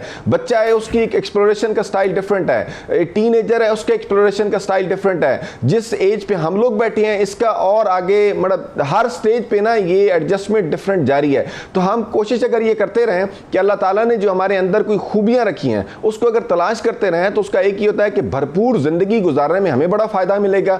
आपके ब्रेन के अंदर नए नए पाथ बनेंगे। और उसमें मतलब रॉबिन शर्मा की बुक जो है, हर वक्त बुक्स तो हैं ही, हर वक्त अगर आप किसी अच्छे इंसान के साथ रहना चाहते हैं दोबारा, मसलन कायद आज़म के साथ थोड़ी देर रहना चाहता हूं तो एक आध बुक अगर मैं पढ़ लेता हूं, उनकी लाइफ स्टोरी, बीना गोदी साहिबा हमारे साथ बैठी हैं, अगर इनकी कोई अच्छी मतलब पोइट्री है, इनके साथ रहना चाहते हैं थोड़ी देर के लिए, 2-4 पोएम्स मैं गुजारता हूं तो मेरे अंदर बड़ा एक डेवलपमेंट का एक एस्पेक्ट निकलता है। तो हर वक्त अगर आप अपने अंदर ये ओपन रखें अपने चेंज के साथ कि मैंने चेंज होना है, बदलते हाल, जिस तरह अभी आप देखें कि कोविड-19 की सिचुएशन में क्या सूरत हाल है, ये बिल्कुल खुबैब साहब ठीक कह रहे थे। अभी देखें ना प्रॉब्लम आने वाले हैं, बहुत सारे लोगों की जॉब चली गई हैं, लोगों ने नए बिजनेस स्टार्ट करे हैं, नई अपॉर्चुनिटी स्टार्ट करनी है। तो मेरे ख्याल में अगर हम उस बजाय पास्ट के सोचने के नेगेटिव, आप उसको खुदाफिज तो ना कहें, उससे सीखें ज़रूर और आगे हमेशा अगले रास्ते की तरफ देखें कि हमने किस तरह पॉजिटिवली हम उससे निकल सकते हैं। मसला ये नहीं है कि ज़िंदगी में आप गिरे हैं, गिरने से कोई मसला ये है कि अगर आपके अंदर ये स्ट्रेंथ है कि आप खड़े हो जाते हैं दोबारा, तो आपकी ज़िंदगी के अंदर बहुत एक पॉजिटिव चीज़ आ जाती है। तो कहते हैं ना कि ज़िंदगी जिंदा दिली से है, मुर्दा दिल क्या खाक जिया करते हैं। अब ये जो जिंदा दिली है ना, ये हर एस्पेक्ट को कवर करती है कि हम आगे की सोच रखें और अपने आप को ग्रूम करते रहें और कॉन्स्टेंटली ग्रूम कर कहते हैं। दुनिया में देखें तो 99% इंसान ना सेटिस्फाइड है ज़िंदगी से, ना खुश हैं। उसकी वजह क्या है? वजह यही है कि लोग अपना भरपूर फोकस, अभी भी देखें तो लोग बहुत ज़्यादा टाइम ज़ाया कर रहे हैं, जो हर वक्त अपने आप को ग्रूम कर रहे हैं ना, ऐसे हो नहीं सकता। और कुरान पाक ने भी बड़ा क्लियर मैसेज दिया है कि इंसान को वही कुछ मिलेगा जिसकी वो सही करता है। तो अगर इंसान जिसके लिए अपनी पैशनेटली अपना पैशन ढूंढेगा, गोल ढूंढेगा और आगे फर्दर काम करता रहेगा, तो मेरा नहीं ख्याल कि उसको कोई बहुत ज़्यादा पीछे देखने का मौका मिलेगा, बहुत ज़्यादा नेगेटिव सोचने का मौका मिलेगा। वो तो आगे ग्रोथ माइंडसेट है, अपने आप को डेवलप करने वाला है और अपने आप को आगे इस दुनिया पूरी कायनात के लिए कंट्रीब्यूट करने वाला है। बीना, आपके ज़िंदगी में आप चूँकि लिखती हैं और जब आप लिखती हैं तो यकीनी तौर पर लोग उसे पढ़ते हैं, बहुत इंस्पिरेशनल है सारी चीज़ें, चूँकि जो लोग लिखा करते हैं उनको वो आइडियल होते हैं लोगों के। तो ऐसे में ज़िंदगी में कहते हैं ना कि लिखने के लिए बड़ा दर्द, बड़ी सोच, बड़ा जो है ना वो फ़लसफ़ा चाहिए और वो डीप थॉट्स चाहिए। तो इंसान के अंदर वो जो डीपनेस है, अपने नफ्स को तलाश करने वाली बात है, वो एक आती कैसे? और फिर कई जगहों पे कहा जाता है कि हमें बहुत ज़्यादा खामोश होना पड़ता है अपनी ज़ात के अंदर भी और बाहर भी। तो कैसे इन चीज़ों को मैनेज किया जा सकता है? सोल पे ही मैं आपसे बात करना चाह रही हूँ। ये बड़ी आप रमशा बार बार सोल पे आती हैं और मुझे बड़े अच्छा लगता है कि हम आजकल के जिस दौर से हम गुजर रहे हैं, इस दौर में हम एक रुख से गए हैं। मैं कहती हूँ ये लम्हा पॉज में आ गए हैं। अच्छा, जब हम इतने भाग दौड़ कर रहे थे, हमें ये जैसे अगर कोई चाय पी रहे हैं यहाँ स्टूडियो में हम लोग या पानी पी रहे हैं, तो हमें इतना टाइम भी नहीं था कि हम एक कप, एक घूंट सुकून से आराम से चाय का पी लेते। अब ये ज़िंदगी ने हमें ये सबक सिखाया कि बहुत सारी दुनिया के काम हो रहे हैं, अब हम सब रुक गए, लेकिन ज़िंदगी चल रही है। So life is continuum. हमें इस चीज़ को समझना चाहिए, इस फैक्ट को समझना चाहिए। ये समझने के लिए हमें कुदरत ने, क्योंकि कुदरत के जो चीज़ें हैं वो बैलेंस के ऊपर कायम है। ये बार बार मैं एक बात कहती हूँ, हमारी ज़िंदगी के तमाम कवानीन, जिनके आपने पहला सवाल आपका बहुत अच्छा था जिसमें आपने कहा कि ये हमें ये कवानीन के साथ ज़िंदगी, बिल्कुल इन कवानीन के साथ ही ज़िंदगी गुजरनी है। देखें, ज़िंदगी के हमें कुछ एक, हम ह्यूमन बीइंग और या कोई भी फ्लोरा फौना, ये कोई दुनिया में कोई भी चीज़ है जो लाइफलेस है, वो भी एक वक्त में ज़िंदगी उसके अंदर थी। आपको ये मौका, ये मोहलत मिलती है, आपकी फॉर्म चेंज होती है। एक पानी है वो बर्फ़ बन जाता है, वही बर्फ़ पानी बन जाती है। अब वो क्या है, वो हालत ज़िंदगी में हम थे लेकिन हमारी फॉर्म डिफरेंट थी। अब आपने बात की कि हमें करना क्या चाहिए अपनी नफ्स तक पहुंचने के लिए, एक बड़ा कोई प्रैक्टिकल थ्योरी नहीं है जिसके साथ हमें करना है। हमें अपने अंदर झांकने के लिए हमने अपने आप की शनाख्त करनी बहुत ज़रूरी है, जिसके अंदर हमें, मेरे बल्कि अभी एक लेक्चर सीरीज़ थी खुद शनासी। खुद शनासी में आज हमारे नौजवानों के लिए था कि नौजवान ही हैं हम, जब कोई काम नहीं किया होता तो हम उस फील्ड के नौजवान हैं, क्योंकि हमें वो काम सीखना है, हमें अपनी खुद शनासी करनी है। और खुद शनासी जैसे अभी वैसा बात कर रहे थे कि इस वक्त में हमारी जॉब्स की हमें आने वाला है एक बहुत बड़ा क्राइसिस ग्लोबल। अच्छा, अब जब हमारे पास ये क्राइसिस आने वाला है, इस वक्त हम एक प्रॉब्लम में घिरे हुए हैं पूरी दुनिया में, इसके हमें ज़रूर तैयारी करनी चाहिए, क्योंकि हमारी ज़िंदगी जो है वो चलती रहेगी। अच्छा खुबैब, अब इस सिचुएशन में वेरी क्विकली, मेरे पास वक्त खत्म हो रहा है बीना साहिबा, वेरी क्विकली ये सुकून कैसे तलाश करना है, खुशी कैसे तलाश करनी है खुबैब? सबसे पहली बात तो ये सुन लीजिए तमाम सुनने वाले अफराद के, हमारी ज़िंदगी में जितनी मर्जी मुसीबतें आएँ, ये मत भूलें कि आपके पास शुक्र को ज़्यादा होगा। दूसरी चीज़ों में तवाज़ुन रखें, ज़िंदगी में तवाज़ुन रखें, अपनी ख्वाहिशात में तवाज़ुन रखें। और तीसरी चीज़ और आखिरी चीज़ जो सबसे ज़रूरी है, नाखुशी का सबसे बड़ा सबब हमारे मुल्क में, अपने चैप्टर 1 को किसी और के चैप्टर 20 से कंपेयर मत करें खुदारा। अगर आप ऐसा नहीं करेंगे, आप खुश रहेंगे और आप अपनी ज़िंदगी में बेहतर तरीके से परफॉर्म कर सकेंगे। बिल्कुल, और बात वही है कि अपनी ज़िंदगी में अपने गोल्स, अपनी लाइंस तय कीजिए और फाइन लाइंस तय कीजिए जिन पर अमल करते जाएंगे तो आप ज़िंदगी में आगे भी बढ़ेंगे और आपको सुकून रहेगा। कंपटीशन अपने आप से रखें, दूसरों से भी अच्छा है, लेकिन बात वही खुबैब वाली कि अगर आप चैप्टर 1 का मुकाबला 20 से करेंगे तो पॉसिबल नहीं होगा। और जाते जाते ज़िंदगी इतनी गनीमत भी नहीं कि जिसके अहद कम ज़र्फ़ की हर एक बात गवारा कर ले। तो फाइन लाइंस तय कीजिए और उस पर ज़िंदगी गुजारिए। थैंक यू सो मच आप तमाम मेहमानों का और आमद का बहुत शुक्रिया। प्रोग्राम का वक्त ख़त्म हो गया, हमें अपनी दुआओं में ज़रूर याद रखिएगा। अल्लाह ने के बाद सुबह सवेरे पाकिस्तान।